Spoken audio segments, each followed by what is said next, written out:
बात होती है, हमने यहां पर एक कांग्रेस के बड़े नेता से सुना कि दो भारत हैं दौलत के एतबार से। नहीं सर, भारत की दौलत मोहब्बत है। भारत की दौलत पैसों की दौलत नहीं है, भारत की दौलत मोहब्बत है। हां, दो भारत हैं, एक मोहब्बत पर जो पिछले कई वर्षों से आबाद है और एक नफरत पर भारत बन रहा है। तो क्या आप दौलत की भारत की मिसाल देंगे या मोहब्बत की भारत की मिसाल देंगे? अगर मोहब्बत की भारत की मिसाल देंगे तो उसमें आपको मेरी जबान को रोकने के लिए गोली चलाने की जरूरत नहीं है। इस दो भारत को समझने की जरूरत है।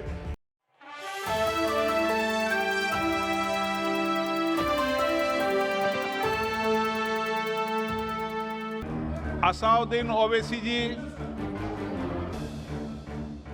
सर, आपका बेहद शुक्रिया कि कल शाम में आपने फ़ोन करके मेरी खैरियत और मुझसे दरियाफ़्त किया कि क्या हुआ, और आपने मुझे बताया कि आपने फ़ौरन पुलिस के आला अहदेदारों से बातचीत भी की। मैं आपका बेहद शुक्रिया अदा करता हूं कि आपने अपनी संवैधानिक जिम्मेदारी को एक रुकने पार्लिमान की जान पर जब कातिलाना हमला किया गया टोल गेट पर, आपने उस बात की, मैं आपका शुक्रिया अदा करता हूं। स्पीकर साहब, मैं मुख्तसर से यहाँ पर ये बात कहना चाहूँगा कि मुख्तलिफ सियासी पार्टियाँ मुख्तलिफ प्रदेश में इक़्तिदार पर, ये बात आप तमाम को मैं गोशेगुजार कर रहा हूँ कि आखिर ये कौन लोग हैं जो गोली पर भरोसा करते हैं, बैलेट पर नहीं करते। आखिर ये कौन लोग हैं जो इतना रेडिकलाइज हो चुके हैं कि इनको इस संविधान पर एतमाद नहीं रहा, उनको अंबेडकर के बनाए हुए संविधान के खिलाफ हैं, जो इतनी नफरत पैदा करते हैं। आखिर ये कौन लोग हैं? मैं इसको सियासी गुफ्तगू नहीं करूंगा, ये सबके लिए छोड़ रहा हूं, क्योंकि जहां तक मुझे मालूम कि मैं 2 मरतबा का विधायक हूं, 4 मरतबा का सांसद हूं, और अगर इस तरह से अगर राजनीति आगे बढ़ेगी कि टोल गेट पर गाड़ी रुकती है और 4 राउंड गोलियां चलाई जाती हैं, आखिर इन नौजवानों को ये कैसे रेडिकलाइज हुए? और मैं सरकार से पूछना चाहता हूं कि क्या उन्होंने ये रेडिकलाइजेशन सैयद कुतुब की किताब पढ़कर रेडिकलाइज हुए, अब्दुल्ला अज़ाम की किताब पढ़कर रेडिकलाइज हुए, या अयमन अल ज़ोहरी की किताब पढ़कर रेडिकलाइज हुए? इसीलिए मैंने सरकार से 2015 में कहा था कि इंटरनल सिक्योरिटी डिपार्टमेंट MHA में उसमें तमाम मज़ाहिब के लोगों का एक काउंटर रेडिकल सेल बनाइए आप। और सर, ये रेडिकलाइज हो चुके हैं तो भारत की इससे राइट विंग कम्युनिज्म और टेररिज्म बढ़ेगा। मैं आपसे अपील कर रहा हूं कि जो गलती NDA 1 में की थी, आप वही करने जा रहे हैं। आपको नुकसान होगा, आपकी सरकार को नुकसान होगा, देश को तो, देश की सालिमियत को खतरा तो पैदा हो रहा है। सर, मैं आपके जरिए से सरकार को ये भी बताना चाहूंगा कि जिन लोगों ने ये रेडिकलाइजेशन किया है, आप इस पर गौर करिए, इन पर UAPA क्यों नहीं लगाते आप? अगर कोई स्पीच देता है, अगर कोई फेसबुक पर किसी क्रिकेट मैच पर किसी टीम की तायीद करता है तो UAPA लगता है। एक सिटिंग MP के ऊपर UAPA नहीं लगेगा सर। मैं सरकार पर छोड़ता हूं। सर, चौथी बात यह है कि रेडिकलाइजेशन की जब बात होती है, हमने यहां पर एक कांग्रेस के बड़े नेता से सुना कि दो भारत हैं दौलत के एतबार से। नहीं सर, भारत की दौलत मोहब्बत है। भारत की दौलत पैसों की दौलत नहीं है, भारत की दौलत मोहब्बत है। हां, दो भारत हैं, एक मोहब्बत पर जो पिछले कई वर्षों से आबाद है और एक नफरत पर भारत बन रहा है। तो क्या आप दौलत की भारत की मिसाल देंगे या मोहब्बत की भारत की मिसाल देंगे?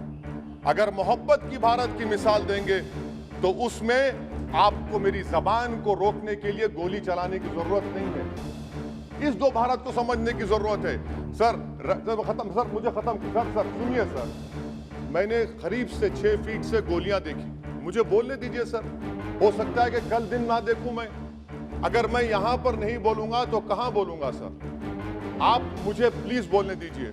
सर, मैं आपसे गुजारिश ये करना चाहूंगा कि आप हरिद्वार में, रायपुर में और इलाहाबाद प्रयागराज में मेरे बारे में क्या कहा कि आपके NIB की रिपोर्ट है ना, आप क्यों छुपा रहे हो उसको? देखिए, मैं मौत से नहीं डरने वाला हूं। हम सबको जाना है इस दुनिया से, बल्कि मैंने कह दिया कि मैं इस वतन में पैदा हुआ, मेरी मां की कोख से तो जमीन पर लिटाया गया। जब मेरी आंख बंद हो जाएगी तो इंशाल्लाह औरंगाबाद की जमीन मुझे दफनाया जाएगा। मगर मैं आपसे अपील करना चाह रहा हूं सरकार से सर, कि जो कुछ बातें की गई हैं उसको देखिए। मैं जेड कैटेगरी सिक्योरिटी नहीं चाहिए मुझे, मैं हरगिज नहीं चाहिए मुझे। मैं 94 से पॉलिटिक्स में हूं। मैं आजाद जिंदगी गुजारना चाहता हूं। मैं घुटन के साथ जिंदा नहीं रह सकता इस दुनिया में।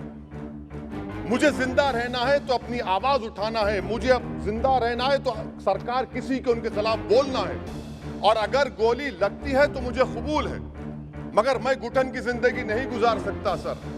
मेरा मानना यह है कि संविधान में अगर देश के गरीबों को, मजलूमों को, अल्पसंख्यक समाज को सिक्योरिटी मिलेगा तो मुझे मिलेगी सर। आपकी चिंता हमें है ना सर मैं आप सिक्योरिटी दे रहे हैं सर आपको नहीं सर, देश के गरीब बचेंगे तो मैं बचूंगा। ओवैसी की जान इखलाक पीलू से बढ़कर नहीं है सर। ओवैसी की जान उस वक्त बचेगी जब गरीब की जान बचेगी।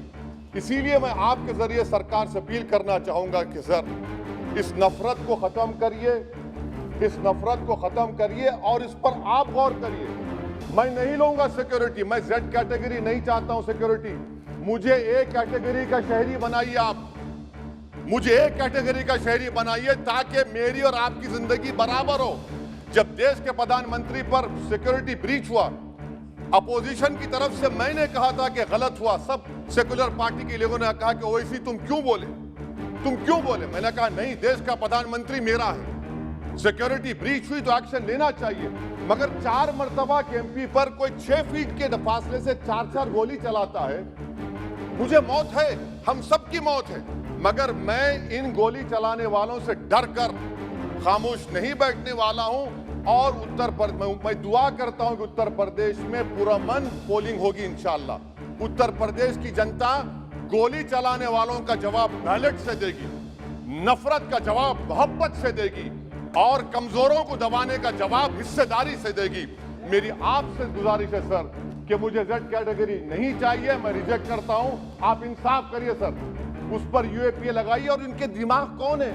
2 लोग रेकी करते हैं, उनको मालूम कि मैं मीरठ की ठोर से आ रहा हूं उस टोल गेट पर, और 6 फीट के फासले पर गोली चलाते हैं। तो आप देख लीजिए सर, आप सरकार के हवाले, अगर आप इंसाफ करना चाहे आप इंसाफ कर सकते, मगर रेडिकलाइजेशन आपको नुकसान पहुंचाएगा और इससे राइट विंग टेररिज्म बढ़ेगा। शुक्रिया सर।